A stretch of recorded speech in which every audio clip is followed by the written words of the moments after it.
Adventure 5. The Gloria Scott. "I have some papers here," said my friend Sherlock Holmes, as we sat one winter's night on either side of the fire, "which I really think, Watson, that it would be worth your while to glance over. These are the documents in the extraordinary case of the Gloria Scott, and this is the message which struck Justice of the Peace Trevor dead with horror when he read it." He had picked from a drawer a little tarnished cylinder, and undoing the tape, he handed me a short note scrawled upon a half-sheet of slate-grey paper. "The supply of game for London is going steadily up," it ran. "Headkeeper Hudson, we believe, has been now told to receive all orders for fly-paper and for preservation of your hen-pheasant's life." As I glanced up from reading this enigmatical message, I saw Holmes chuckling at the expression upon my face. "You look a little bewildered," said he. "I cannot see how such a message as this could inspire horror. It seems to me to be rather grotesque than otherwise." "Very likely. Yet the fact remains that the reader, who was a fine, robust old man, was knocked clean down by it, as if it had been the butt-end of a pistol." "You arouse my curiosity," said I.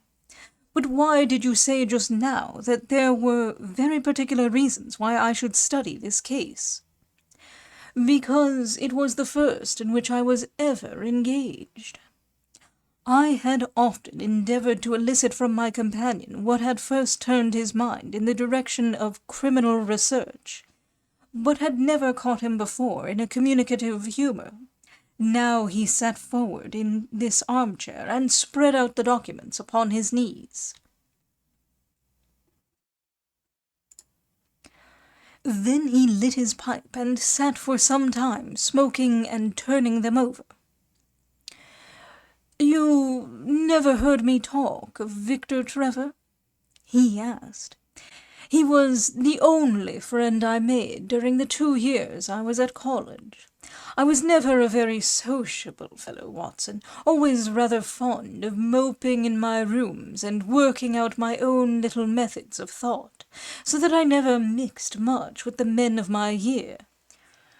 Bar fencing and boxing, I had few athletic tastes, and then my line of study was quite distinct from that of the other fellows, so that we had no points of contact at all. Trevor was the only man I knew, and that only through the accident of his bull-terrier freezing onto my ankle one morning as I went down to chapel."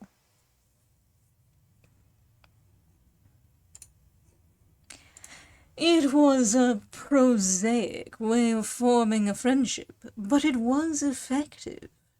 I was laid by the heels for 10 days, but Trevor used to come in to inquire after me. At first it was only a minute's chat, but soon his visits lengthened, and before the end of the term we were close friends. He was a hearty, full-blooded fellow, full of spirits and energy, the very opposite to me in most respects. But we had some subjects in common, and it was a bond of union when I found that he was as friendless as I.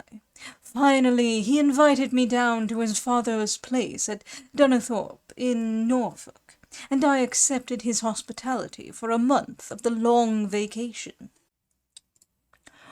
Old Trevor was evidently a man of some wealth and consideration, a J.P. and a landed proprietor. Dunthorpe is a little hamlet just to the north of Langmere, in the country of the Broads. The house was an old-fashioned, wide-spread, oak-beamed brick building, with a fine lime-lined avenue leading up to it.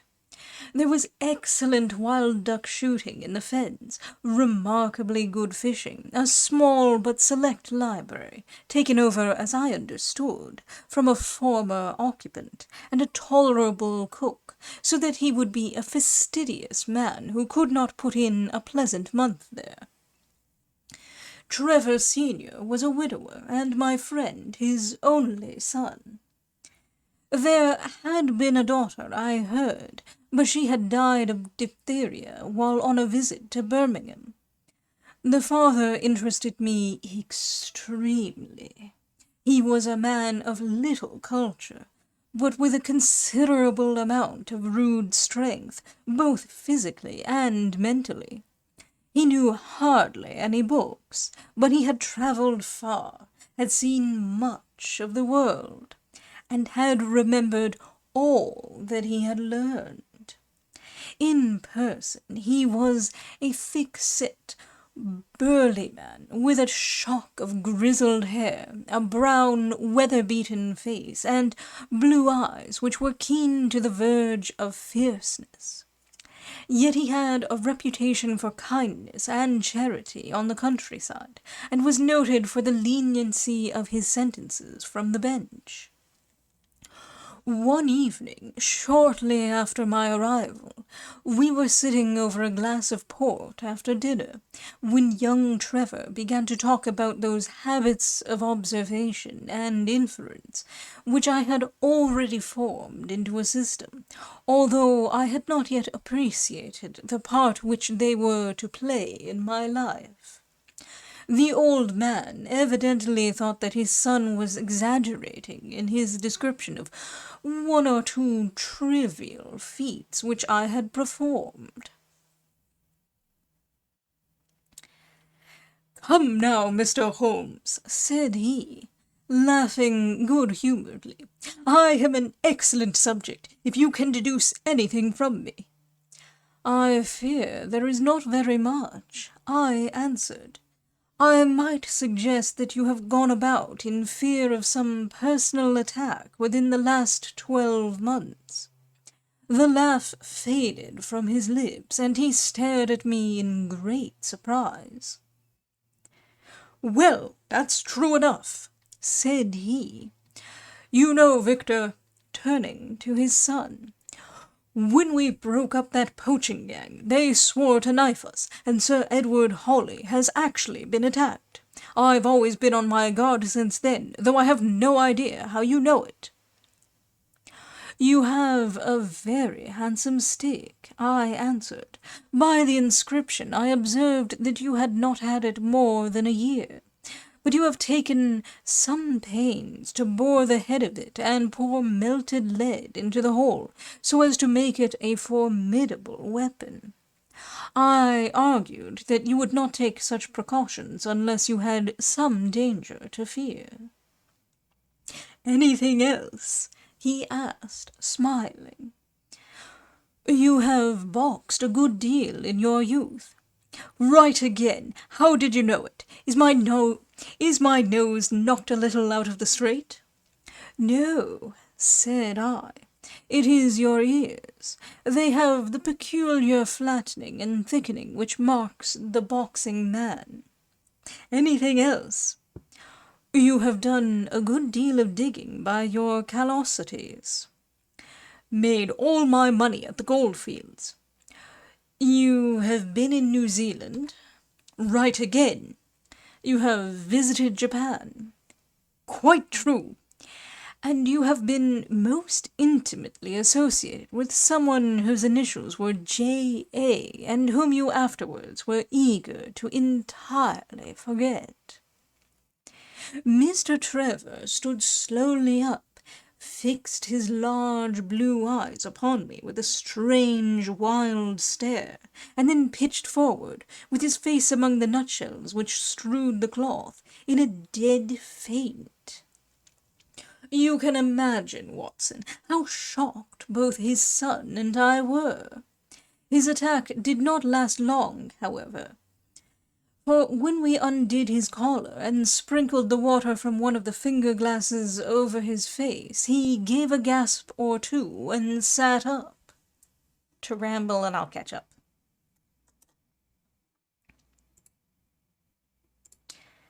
"Ah, boys," said he, forcing a smile, "I hope I haven't frightened you. Strong as I look, there is a weak place in my heart, and it does not take much to knock me over. I don't know how you manage this, Mr. Holmes, but it seems to me that all the detectives of fact and of fancy would be children in your hands. That's your line of life, sir, and you may take the word of a man who has seen something of the world." And that recommendation, with the exaggerated estimate of my ability with which he prefaced it, was, if you will believe me, Watson, the very first thing which ever made me feel that a profession might be made out of what had up to that time been the merest hobby. At the moment, however, I was too much concerned at the sudden illness of my host to think of anything else. "I hope that I have said nothing to pain you," said I. "Well, you certainly touched upon rather a tender point. Might I ask how you know, and how much you know?"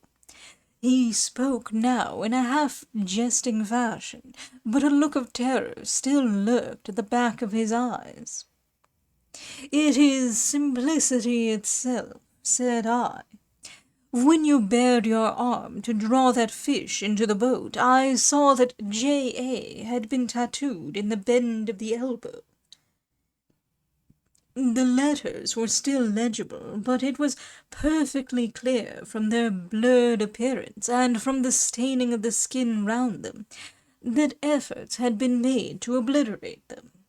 It was obvious then that those initials had once been very familiar to you, and that you had afterwards wished to forget them." "What an eye you have!" he cried, with a sigh of relief. "It is just as you say. But we won't talk of it. Of all ghosts, the ghosts of our old lovers are the worst. Come into the billiard-room and have a quiet cigar." From that day, amid all his cordiality, there was always a touch of suspicion in Mr. Trevor's manner towards me. Even his son remarked it. "You've given the governor such a turn," said he, "that he'll never be sure again of what you know and what you don't know." He did not mean to show it, I am sure, but it was so strongly in his mind that it peeped out at every action. At last I became so convinced that I was causing him uneasiness that I drew my visit to a close. On the very day, however, before I left, an incident occurred which proved in the sequel to be of importance. We were sitting out upon the lawn on garden chairs, the three of us, basking in the sun and admiring the view across the Broads, when a maid came out to say that there was a man at the door who wanted to see Mr. Trevor. "What is his name?" asked my host. "He would not give any." "What does he want, then?" "He says that you know him, and that he only wants a moment's conversation." "Show him round here."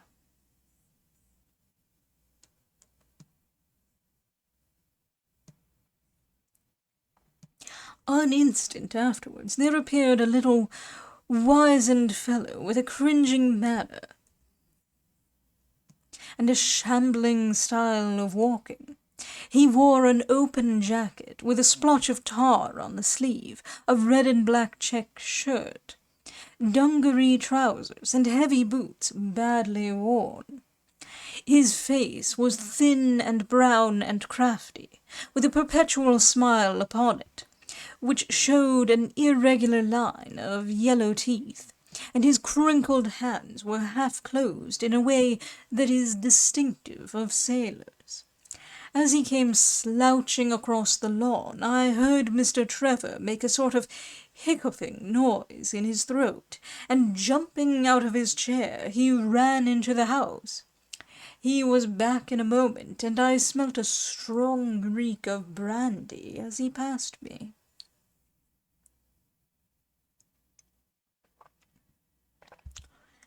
"Well, my man," said he, "what can I do for you?" The sailor stood looking at him with puckered eyes, and with the same loose-lipped smile upon his face. "You don't know me?" he asked. "Why, dear me, it is Shirley Hudson," said Mr. Trevor in a tone of surprise. "Hudson it is, sir," said the seaman. "Why, it's 30 year and more since I saw you last. Here you are in your house, and me still picking my salt meat out of the harness cask." "Tut, you will find that I have not forgotten old times," cried Mr. Trevor. And walking towards the sailor, he said something in a low voice. "Go into the kitchen," he continued out loud, "and you will get food and drink. I have no doubt that I shall find you a situation." "Thank you, sir," said the seaman, touching his forelock. "I'm just off a 2-yearer in an 8-knot tramp. Short-handed at that, and I want a rest. I thought I'd get it either with Mr. Beddoes or with you." "Ah!" cried Trevor. "You know where Mr. Beddoes is?"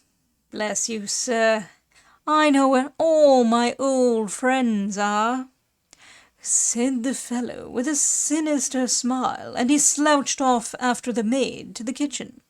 Mr. Trevor mumbled something to us about having been shipmate with the man when he was going back to the diggings, and then, leaving us on the lawn, he went indoors. An hour later, when we entered the house, we found him stretched dead drunk upon the dining-room sofa.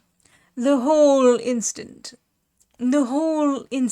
left a most ugly impression upon my mind, and I was not sorry next day to leave Donnithorpe behind me, for I felt that my presence must be a source of embarrassment to my friend.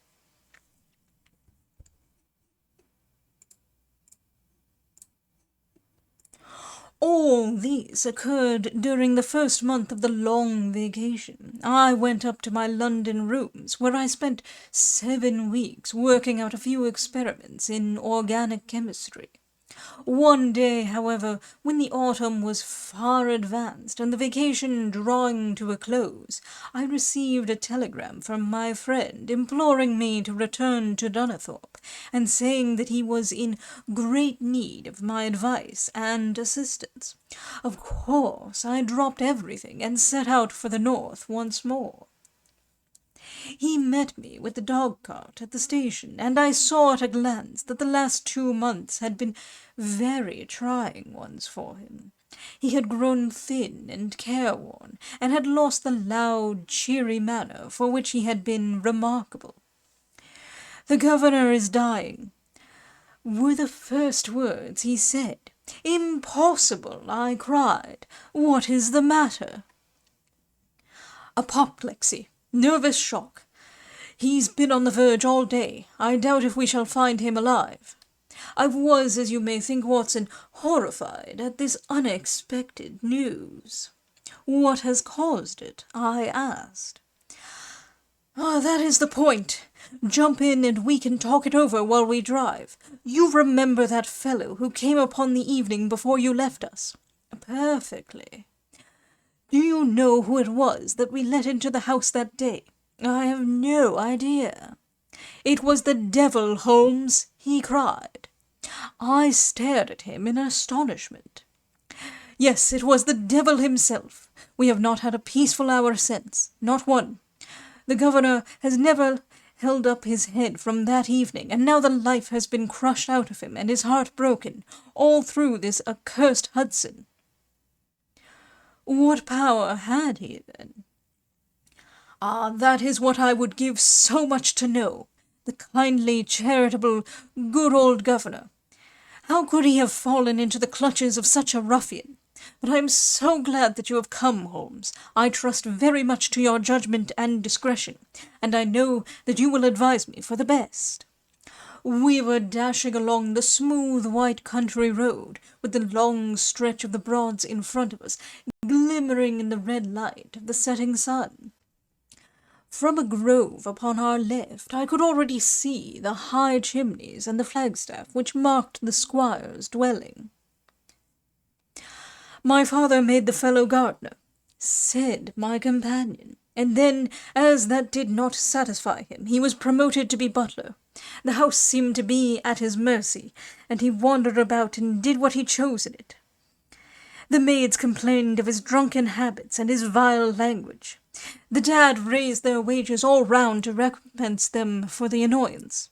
The fellow would take the boat and my father's best gun and treat himself to little shooting trips, and all this with such a sneering, leering, insolent face that I would have knocked him down 20 times over if he had been a man of my own age. I tell you, Holmes, I have had to keep a tight hold upon myself all this time.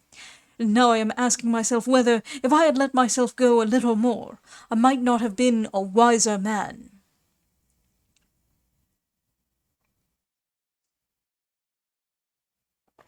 Well, matters went from bad to worse with us, and this animal Hudson became more and more intrusive, until at last, on making some insolent reply to my father in my presence one day, I took him by the shoulders and turned him out of the room. He slunk away with a livid face and 2 venomous eyes, which uttered more threats than his tongue could do. I don't know what passed between the poor dad and him after that, but the dad came to me next day and asked me whether I would mind apologizing to Hudson. I refused, as you can imagine, and asked my father how he could allow such a wretch to take such liberties with himself and his household. "Ah, my boy," said he, "it is all very well to talk, but you don't know how I am placed. But you shall know, Victor. I'll see that you shall know, come what may. You wouldn't believe harm of your poor old father, would you, lad?" He was very much moved, and shut himself up in the study all day, where I could see through the window that he was writing busily. That evening there came what seemed to me to be a grand release, for Hudson told us that he was going to leave us. He walked into the dining-room as we sat after dinner, and announced his intention in the thick voice of a half-drunken man.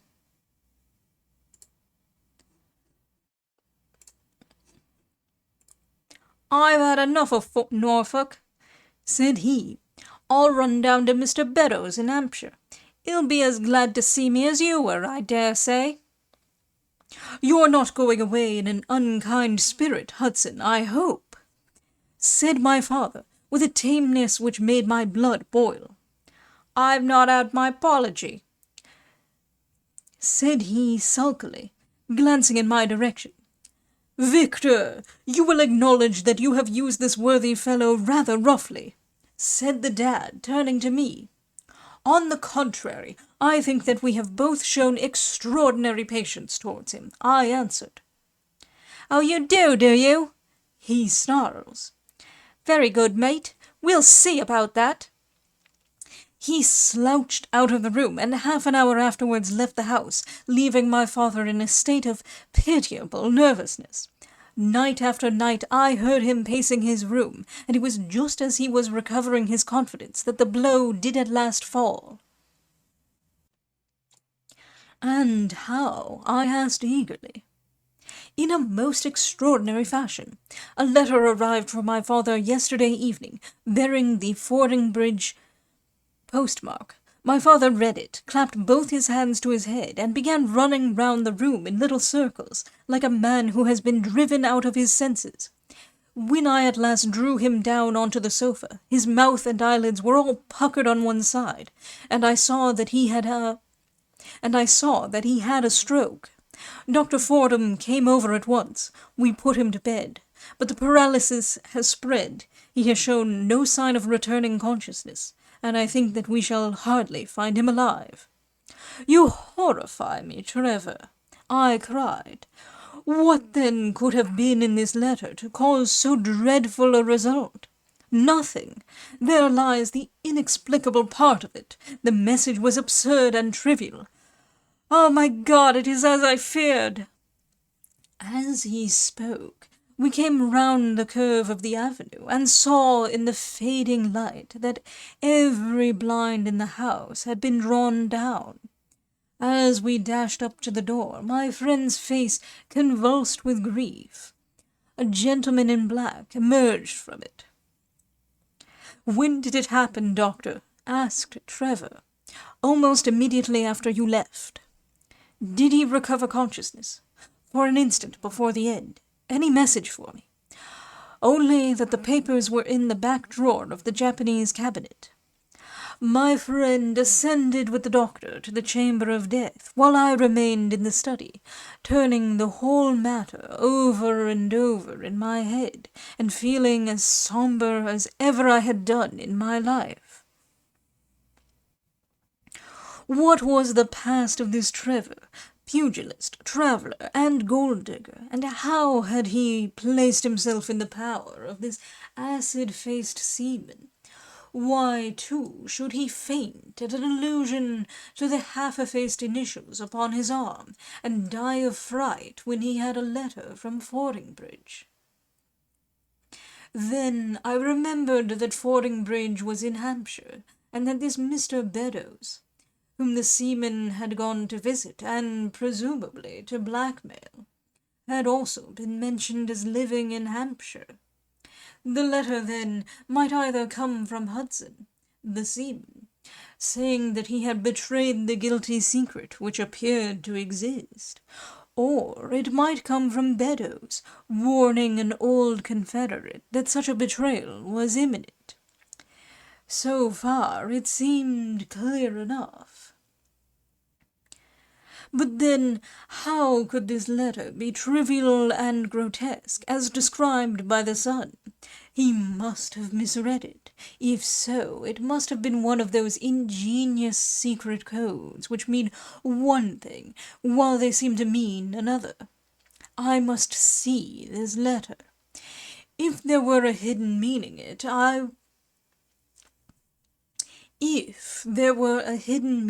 it, I was confident that I could pluck it forth.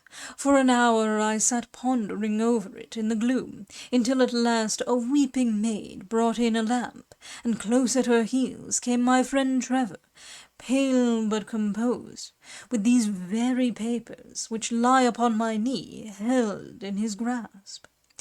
He sat down opposite to me, drew the lamp to the edge of the table, and handed me a short note scribbled, as you see, upon a single sheet of grey paper. "The supply of game for London is going steadily up," it ran. "Headkeeper Hudson, we believe, has been now told to receive all orders for fly-paper and for preservation of your hen-pheasant's life." I dare say my face looked as bewildered as yours did, just now, when first I read this message. Then I reread it very carefully. It was evidently as I had thought, and some secret meaning must lie buried in this strange combination of words. Or could it be that there was a prearranged significance to such phrases as fly-paper and hen-pheasant? Such a meaning would be arbitrary, and could not be deduced in any way. And yet I was loath to believe that this was the case, and the presence of the word Hudson seemed to show that the subject of the message was as I had guessed, and that it was from Beddoes rather than the sailor. I tried it backwards, but the combination life pheasant's hen was not encouraging. Then I tried alternate words, but neither the of for nor supply game London promised to throw any light upon it. And then, in an instant, the key of the riddle was in my hands, and I saw that every third word, beginning with the first, would give a message which might well drive old Trevor to despair.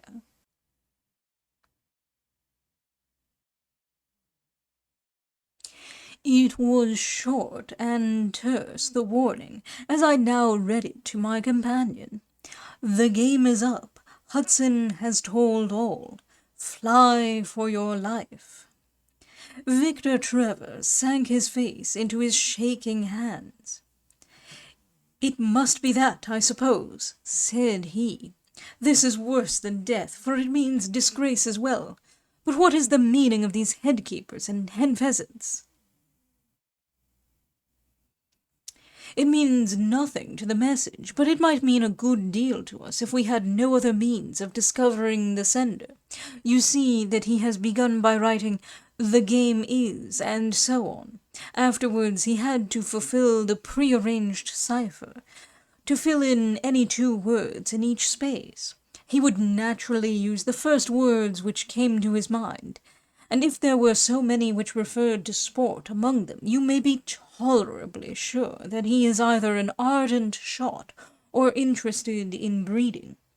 Do you know anything of this Beddoes?" "Why, now that you mention it," said he, "I remember that my poor father used to have an invitation from him to shoot over his preserves every autumn." "Then it is undoubtedly from him that the note comes," said I. "It only remains for us to find out what this secret was which the sailor Hudson seems to have held over the heads of these 2 wealthy and respected men." "Alas, Holmes, I fear that it is one of sin and shame," cried my friend. "But from you I shall have no secrets. Here is the statement which was drawn up by my father, when he knew that the danger from Hudson had become imminent. I found it in the Japanese cabinet, as he told the doctor. Take it and read it to me, for I have neither the strength nor the courage to do it myself." "These are the very papers, Watson, which he handed to me, and I will read them to you, as I read them in the old study that night to him. They are endorsed outside, as you see, some particulars of the voyage of the bark Gloria Scott, from her leaving Falmouth on the 8th October, 1855, to her destruction in north latitude 15 degrees 20 minutes, west longitude 25 degrees 14 minutes, on November 6th. It is in the form of a letter, and runs in this way: "My dear, dear son, now that approaching disgrace begins to darken the closing years of my life, I can write with all truth and honesty that it is not the terror of the law. It is not the loss of my position in the county, nor is it my fall in the eyes of all who have known me, which cuts me to the heart. But it is the thought that you should come to blush for me, you who love me and who have seldom, I hope, had reason to do other than respect me. But if the blow falls which is forever hanging over me, then I should wish you to read this, that you may know straight from me how far I have been to blame. On the other hand, if all should go well, which may kind God Almighty grant, then if by any chance this paper should be still undestroyed and should fall into your hands, I conjure you, by all you hold sacred, by the memory of your dear mother, and by the love which had been between us, to hurl it into the fire, and to never give one thought to it again. If then your eye goes on to read this line, I know that I shall already have been exposed and dragged from my home, or as is more likely, for you know that my heart is weak, by lying with my tongue sealed forever in death. In either case, the time for suppression is past, and every word which I tell you is the naked truth, and this I swear as I hope for mercy. My name, dear lad, is not Trevor. I was James Armitage in my younger days, and you can understand now the shock that it was to me a few weeks ago when your college friend addressed me in words which seemed to imply that he had surmised my secret. As Armitage it was that I entered a London banking house, and as Armitage I was convicted of breaking my country's laws, and was sentenced to transportation. Do not think very harshly of me, laddie. It was a debt of honor, so called, which I had to pay, and I used money which was not my own to do it, in the certainty that I could replace it before there could be any possibility of its being missed. But the most dreadful ill luck pursued me. The money which I had reckoned upon never came to hand, and a premature examination of accounts exposed my deficit. The case might have been dealt leniently with, but the laws were more harshly administered 30 years ago than now, and on my 23rd birthday I found myself chained as a felon with 37 other convicts, in 'tween decks of the bark Gloria Scott, bound for Australia.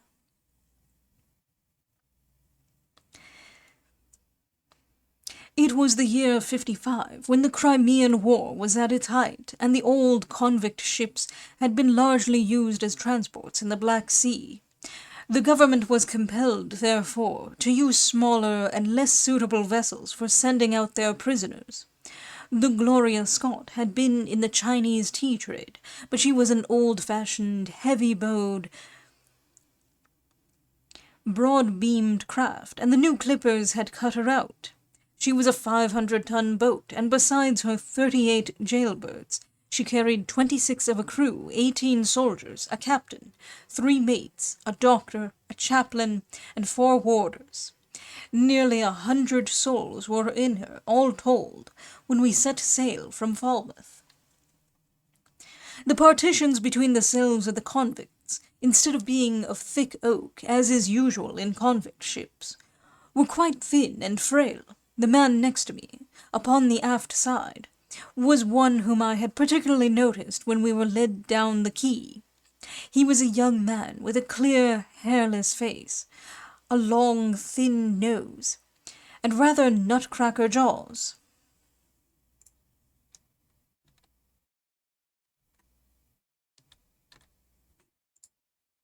He carried his head very jauntily in the air, had a swaggering style of walking, and was, above all else, remarkable for his extraordinary height. I don't think any of our heads would have come up to his shoulder, and I am sure that he could not have measured less than 6½ feet. It was strange among so many sad and weary faces to see one which was full of energy and resolution. The sight of it was to me like a fire in a snowstorm. I was glad then to find that he was my neighbor, and gladder still when, in the dead of the night, I heard a whisper close to my ear, and found that he had managed to cut an opening in the board which separated us. "Hello, chummy," said he. "What's your name, and what are you here for?" I answered him, and asked in turn who I was talking with. "I'm Jack Prendergast," said he, "and by God, you'll learn to bless my name before you've done with me." I remembered hearing of his case, for it was one which had made an immense sensation throughout the country some time before my own arrest. He was a man of good family and of great ability, but of incurably vicious habits, who had, by an ingenious system of fraud, obtained huge sums of money from the leading London merchants. "Ah, you remember my case," said he proudly. "Very well indeed. Then maybe you remember something queer about it." "What was that, then?" "I'd had nearly $250,000, hadn't I?" "So it was said. But none was recovered, eh?" "No." "Well, where do you suppose the balance is?" he asked. "I have no idea," said I. "Right between my finger and thumb," he cried. "By God, I've got more pounds to my name than you've hairs on your head. And if you've money, my son, and know how to handle it and spread it, you can do anything. Now, you don't think it likely that a man who could do anything is going to wear his breeches out, sitting in the stinking hold of a rat-gutted, beetle-ridden, mouldy old coffin of a China coaster. No, sir, such a man will look after himself, and will look after his chums. You may lay to that. You hold on to him, and you may kiss the book that he'll haul you through."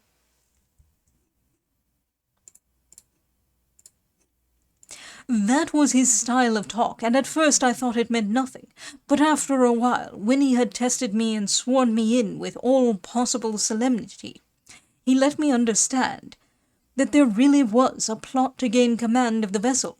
A dozen of the prisoners had hatched it before they came aboard.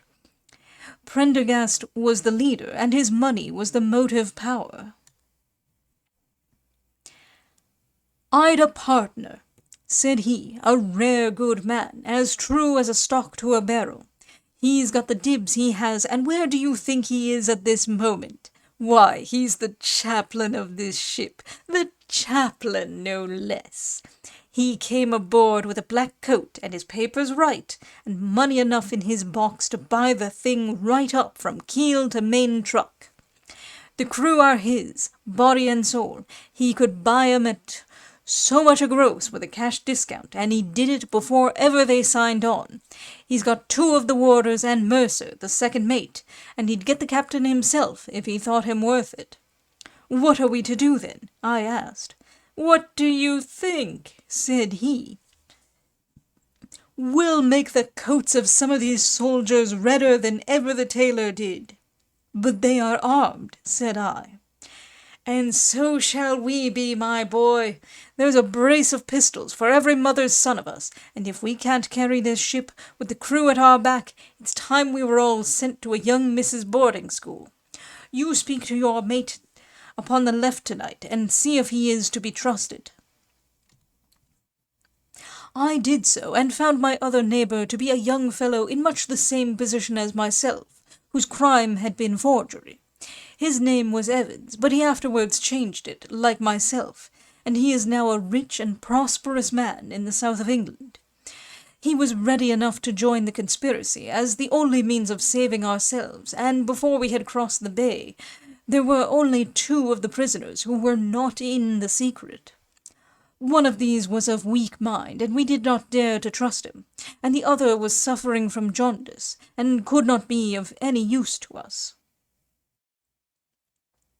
From the beginning there was really nothing to prevent us from taking possession of the ship. The crew were a set of ruffians, specially picked for the job. The sham chaplain came into our cells to exhort us, carrying a black bag, supposed to be full of tracts, and so often did he come that by the 3rd day we had each stowed away at the foot of our beds a file, a brace of pistols, a pound of powder, and 20 slugs. 2 of the warders were agents of Prendergast, and the second mate was his right-hand man. The captain, the 2 mates, 2 warders, Lieutenant Martin, his 18 soldiers, and the doctor were all that we had against us. Yet, safe as it was, we determined to neglect no precaution, and to make our attack suddenly by night. It came, however, more quickly than we expected, and in this way. One evening, about the 3rd week after our start, the doctor had come down to see one of the prisoners who was ill, and putting his hand down on the bottom of his bunk, he felt the outline of the pistols. If he had been silent, he might have blown the whole thing, but he was a nervous little chap, so he gave a cry of surprise and turned so pale that the man knew what was up in an instant and seized him. He was gagged before he could give the alarm and tied down upon the bed. He had unlocked the door that led to the deck, and we were through it in a rush. The 2 sentries were shot down, and so was a corporal who came running to see what was the matter. There were 2 more soldiers at the door of the stateroom, and their muskets seemed not to be loaded, for they never fired upon us, and they were shot while trying to fix their bayonets. Then we rushed on into the captain's cabin, but as we pushed open the door, there was an explosion from within.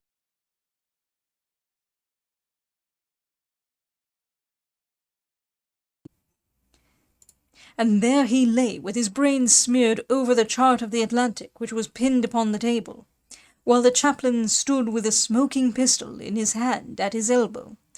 The 2 mates had both been seized by the crew, and the whole business seemed to be settled.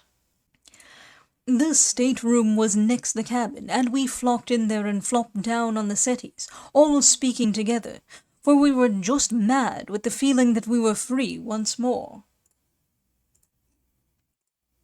There were lockers all round, and Wilson, the sham chaplain, knocked one of them in, and pulled out a dozen of brown sherry. We cracked off the necks of the bottles, poured the stuff out into tumblers, and were just tossing them off, when in an instant, without warning, there came the roar of muskets in our ears, and the saloon was so full of smoke that we could not see across the table. When it cleared again, the place was a shambles.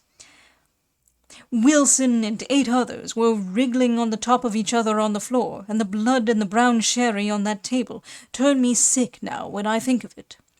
We were so cowed by the sight that I think we should have given the job up if it had not been for Prendergast. He bellowed like a bull and rushed for the door with all that were left alive at his heels. Out we ran, and there on the poop were the lieutenant and 10 of his men. The swing skylights above the saloon table had been a bit open, and they had fired on us through the slit. We got on them before they could load, and they stood to it like men, but we had the upper hand of them, and in 5 minutes it was all over. My God! Was there ever a slaughterhouse like that ship? Prendergast was like a raging devil, and he picked the soldiers up as if they had been children, and threw them overboard, alive or dead. There was one sergeant that was horribly wounded, and yet kept on swimming for a surprising time, until someone in mercy blew out his brains. When the fighting was over, there was no one left of our enemies except just the warders, the mates, and the doctor.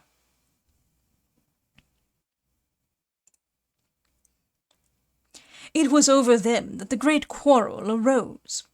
There were many of us who were glad enough to win back our freedom, and yet who had no wish to have murder on our souls. It was one thing to knock the soldiers over with their muskets in their hands, and it was another to stand by while men were being killed in cold blood. 8 of us, 5 convicts and 3 sailors, said that we would not see it done. But there was no moving Prendergast and those who were with him. Our only chance of safety lay in making a clean job of it, said he, and he would not leave a tongue with power to wag in a witness box. It nearly came to our sharing the fate of the prisoners, but at last he said that if we wished we might take a boat and go. We jumped at the offer, for we were already sick of these bloodthirsty doings, and we saw that they would be worse before it was done. We were given a suit of sailors' togs each, a barrel of water, 2 casks, 1 of junk and 1 of biscuits, and a compass.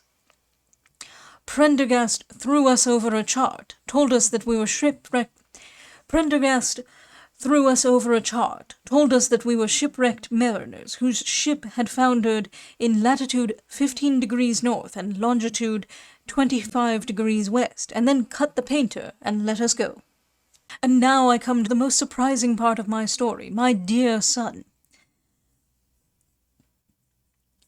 The seamen had hauled the foreyard aback during the rising, but now as we left them they brought it square again, and as there was a light wind from the north and east, the bark began to draw slowly away from us. Our boat lay, rising and falling upon the long, smooth rollers, and Evans and I, who were the most educated of the party, were sitting in the sheets, working out our position and planning what coast we should make for.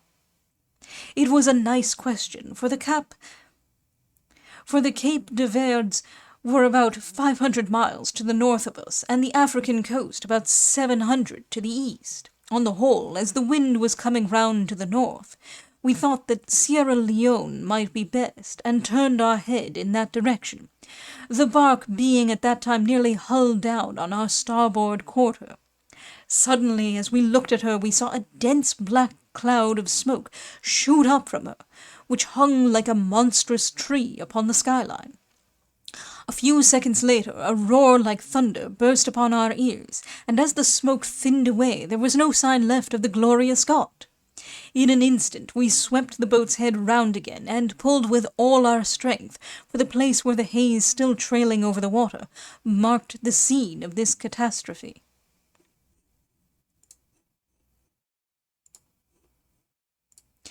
It was a long hour before we reached it, and at first we feared that we had come too late to save anyone. A splintered boat and a number of crates and fragments of spars rising and falling on the waves showed us where the vessel had foundered, but there was no sign of life, and we had turned away in despair when we heard a cry for help, and saw at some distance a piece of wreckage with a man lying stretched across it. When we pulled him aboard the boat, he proved to be a young seaman of the name of Hudson, who was so burned and exhausted that he could give us no account of what had happened until the following morning. It seemed that after we had left, Prendergast and his gang had proceeded to put to death the 5 remaining prisoners. The 2 warders had been shot and thrown overboard, and so also had the 3rd mate. Prendergast then descended into the 'tween decks, and with his own hands cut the throat of the unfortunate surgeon. There only remained the 1st mate, who was a bold and active man. When he saw the convict approaching him with the bloody knife in his hand, he kicked off his bonds, which he had somehow contrived to loosen, and rushing down the deck, he plunged into the afterhold. A dozen convicts, who descended with their pistols in search of him, found him with a matchbox in his hand, seated beside an open powder barrel, which was one of 100 carried on board, and swearing that he would blow all hands up if he were in any way molested. An instant later the explosion occurred, though Hudson thought it was caused by the misdirected bullet of one of the convicts, rather than the mate's match. Be the cause what it may, it was the end of the Gloria Scott, and of the rabble who held command of her. Such, in a few words, my dear boy, is the history of this terrible business in which I was involved. Next day we were picked up by the brig Hotspur, bound for Australia, whose captain found no difficulty in believing that we were the survivors of a passenger ship which had foundered. The transport ship Gloria Scott was set down by the Admiralty as being lost at sea, and no word has ever leaked out as to her true fate. After an excellent voyage, the Hotspur landed us at Sydney, where Evans and I changed our names and made our way to the diggings, where, among the crowds who were gathered from all nations, we had no difficulty in losing our former identities. The rest I need not relate. We prospered, we travelled, we came back as rich colonials to England, and we bought country estates. For more than 20 years we have led peaceful and useful lives, and we hoped that our past was forever buried. Imagine then my feelings when in the seaman who came to us I recognized instantly the man who had been picked off the wreck. He had tracked us down somehow, and had set himself to live upon our fears. You will understand now how it was that I strove to keep the peace with him, and you will in some measure sympathize with me in the fears which fill me, now that he has gone from me to his other victim with threats upon his tongue.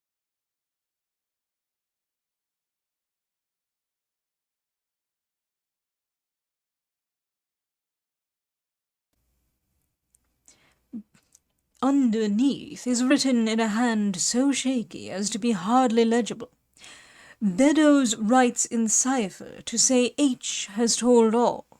Sweet Lord, have mercy on our souls.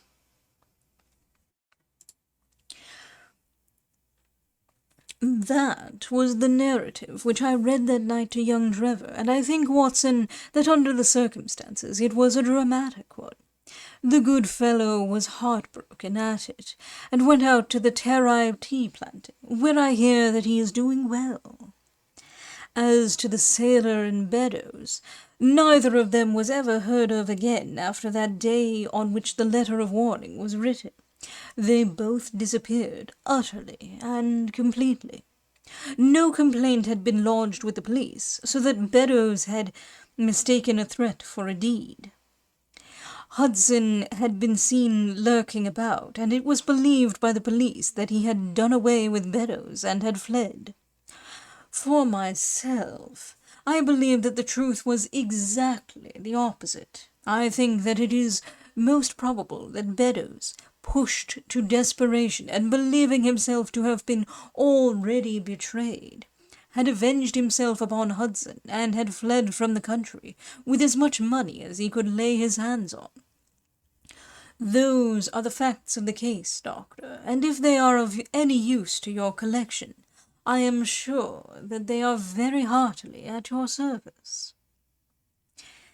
Finis, that is the end of The Adventure of the Gloria Scott by Arthur Conan Doyle.